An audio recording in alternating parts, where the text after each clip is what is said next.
Hope you're doing well today. Bill Applegate here. I'm going to do a lesson on a standard I really enjoy playing called Speak No Evil by Wayne Shorter. It's going to be a pretty straightforward lesson. First I'm going to give you some ideas for comping. Then I'm going to look at my approach for the head. In the A section I do kind of a little bit of a chord solo type of thing, and then not really an in-depth chord solo, and then bridge I just play it pretty straight. And then I'll give you some ideas for soloing. Okay, so let's go ahead and get started with the comping.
Okay, starting here with a real common voicing of a C minor 11.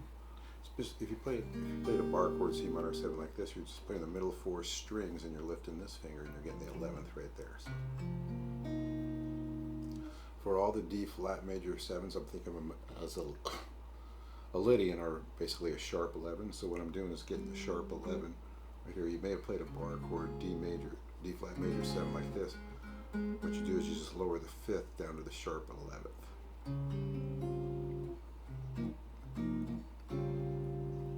Then to give it kind of a motion, up and down kind of motion there, I go up to the C minor 7, but I put an F here in the bass, which of course is the 11th again. So it's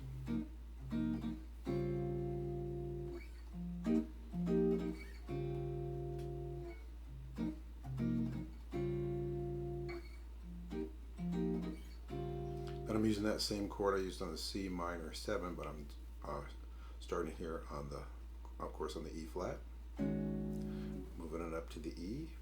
Now here what I'm using is, it looks kind of like the same chord you used here for the D flat, but it actually works as a C minor 6/9. You'd have the flat 3rd, 6, 9, and the 5th. It's really cool because you get the bass going down in half steps. So that's for the C minor, D minor 7. That's for the B flat. Real typical voicing of an A7 flat 5. Here's A7, and you're just lowering the 5th there. And then you keep this note here when you go to the B flat minor 7. That's the 11th for that. Lots of 11s in this one, I guess.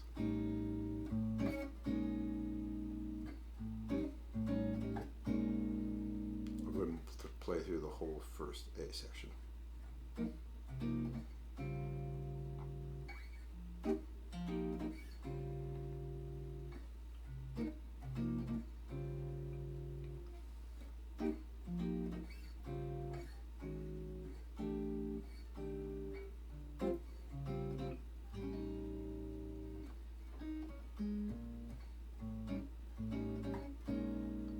Hopefully that'll give you some rhythmic ideas. On the PDF I just have whole notes written out for the chord, show you the voicings. So try to use this the recording or this video to help you with some rhythmic ideas. Come up with some of your own. Okay, now we're looking at the bridge. So this same shape that we used here, we're going to use here, and it works as an A minor 7, flat 5. Here's the flat 5 root, and then we have the 11th here, flat 7th. Then for the A flat 7, I'm using an A flat 13 with a 3rd in the bass.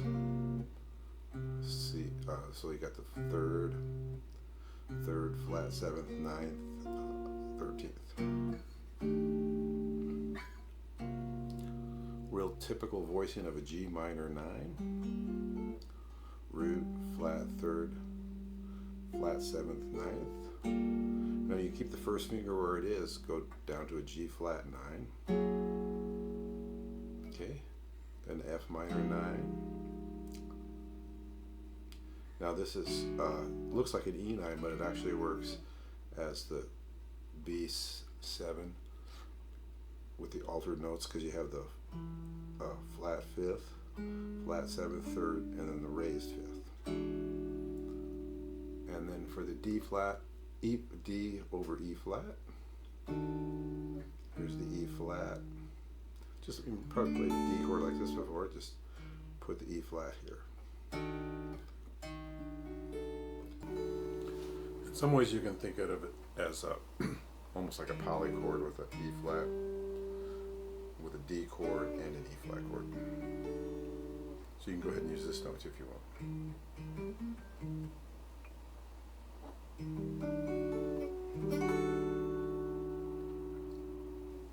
Okay, so there you have the comping. Finish up with another A section. Let's go ahead and look at the head.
Okay, we're going to start up here in 8th position. Going to play the here the G on the 2nd string, going up to the 1st string, both on 8th fret there, and then down in octaves. Now when I wrote it, I just wrote the chords like this. But actually what I do is I just play that melody note first by itself, that F. I think that makes the melody come out nice and clear. Then I add the chords after that. Really try to connect this C note to this F. And I'm just using like it's a C minor 11, but it's just the, you might think of it as a C7 sus, but it's really still minor, so root, 5th, flat 7th, and the 11th there. And then I'm still using that same voicing I used in the comping, that D major 7 with the sharp 11.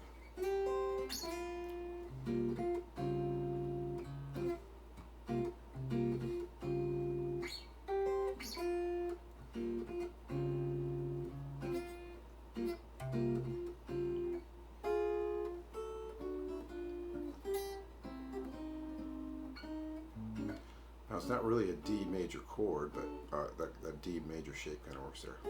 All right, and then this is kind of the B flat shape.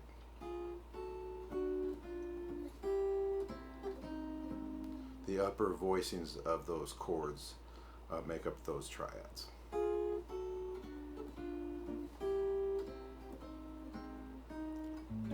The same chords I use in the copy there.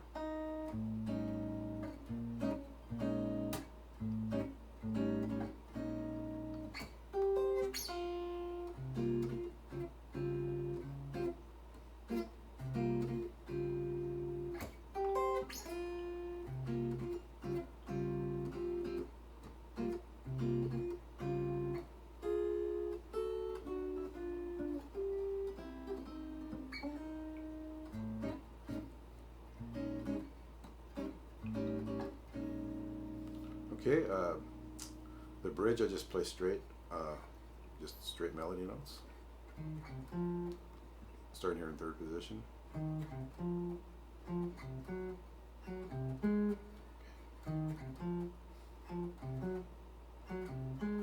Then I shift down to second position. Well, I like to use my third, slide my third finger up. Makes it easy to do that octave there.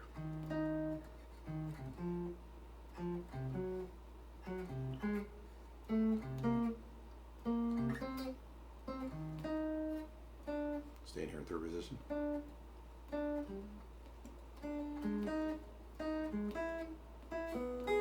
then I use that same chord that I used for the comping.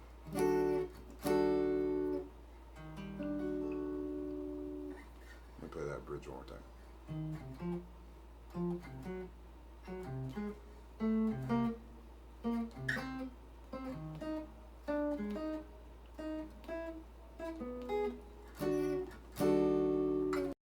All right, then do one more A section after that. And there you have it there. At the head, let's go ahead and look at the solo.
Okay, for the first 8 bars, you can actually get away with just using a C minor pentatonic if you want to.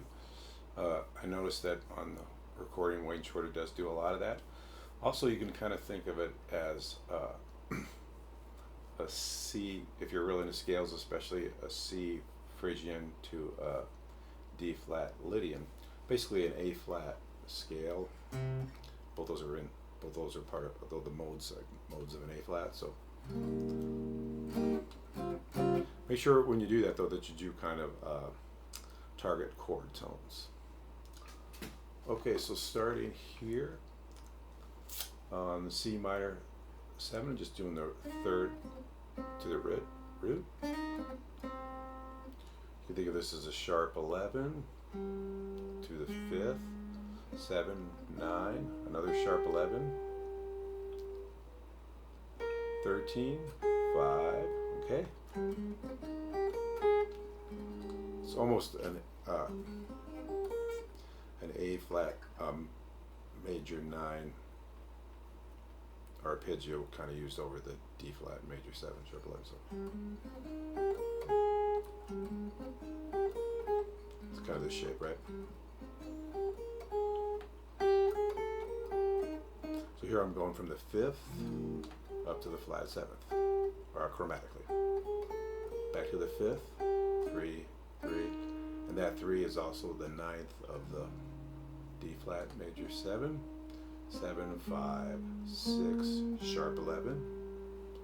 Here I'm using a little bit of chromaticism, I guess.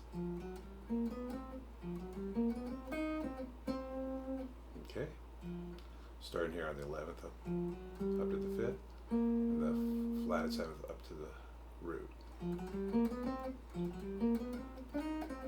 Back to 3, 1, 1. Okay. So this is the 13th, sharp 11th, 2, 3, okay, of the D flat. So kind of the flat 5th into the 5th.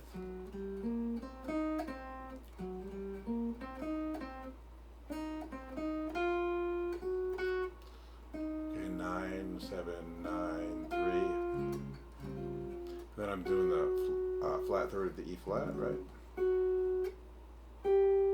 Okay, now here I'm mostly using chord tones, arpeggio type of things. You want to be careful that it doesn't sound something like this.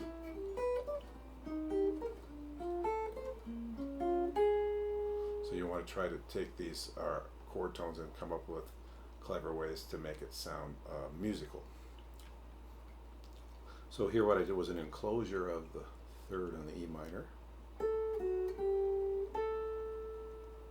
Okay. And then just the arpeggio of the C minor.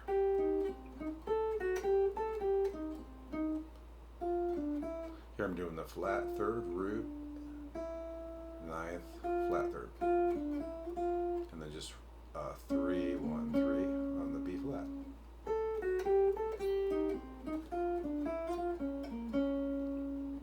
Okay, now here I'm thinking of the altered scale, I guess. And that's real nice because you're there for the B flat minor 7 type of licks too there. Since the altered scale in A is actually a B flat melodic minor.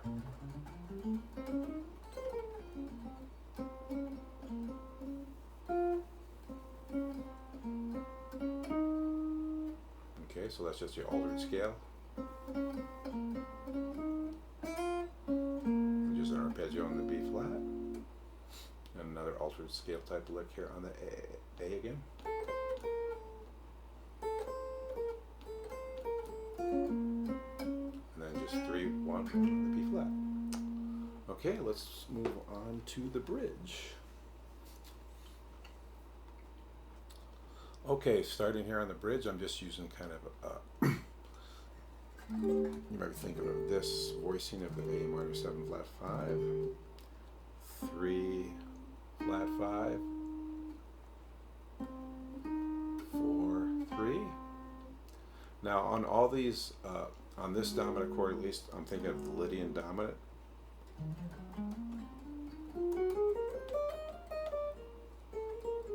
So it'll be an E flat melodic minor scale.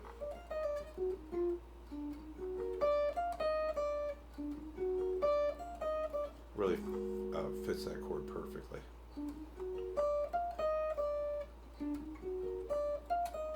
You can kind of see the ninth chord there.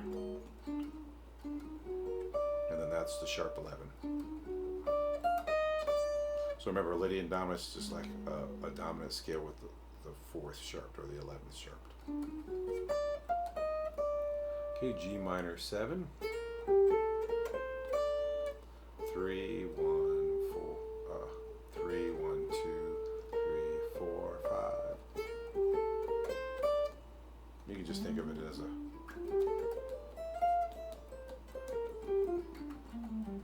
G door if you want. Then the same kind of ideas I used on the A flat, a step lower, be a D flat melodic minor, which is a G flat Lydian dominant.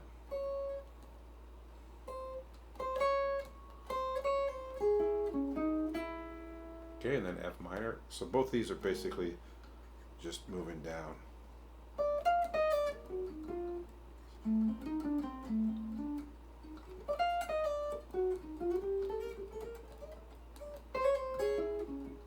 So then the F minor is basically an F Dorian.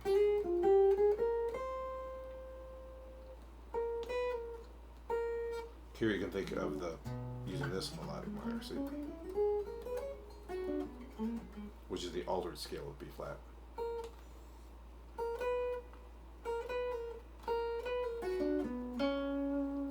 So I hope I didn't make that too complicated. After you play this chord, then you're going to play the Lydian dominant. Then go down to the G minor, and just basically a Dorian, and then you're going to go a half step lower and do the Lydian dominant on that scale. So you're basically using these three different melodic minors. Same shape though.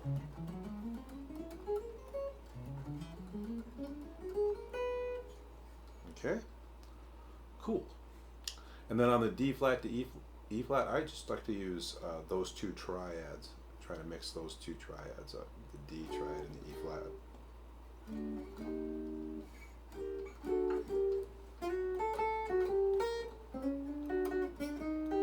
So it's basically okay, and then we're back to the A section again. Okay, it seems a little complicated, but I think if you start messing with it, you'll find some great solutions, and it's really fun to play over once you kind of get the feel for it. All right, there you have it, a little lesson on Speak No Evil. It can seem a little daunting at first, but once you get into it, it's not too bad. So be patient, and you'll do just fine. Remember, if you want the PDF and the backing tracks, you can go to my website, BillApplegateGuitarist.com.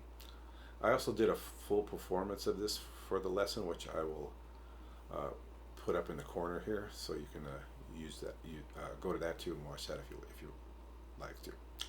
All right, so I hope this was useful, and you guys have a great day.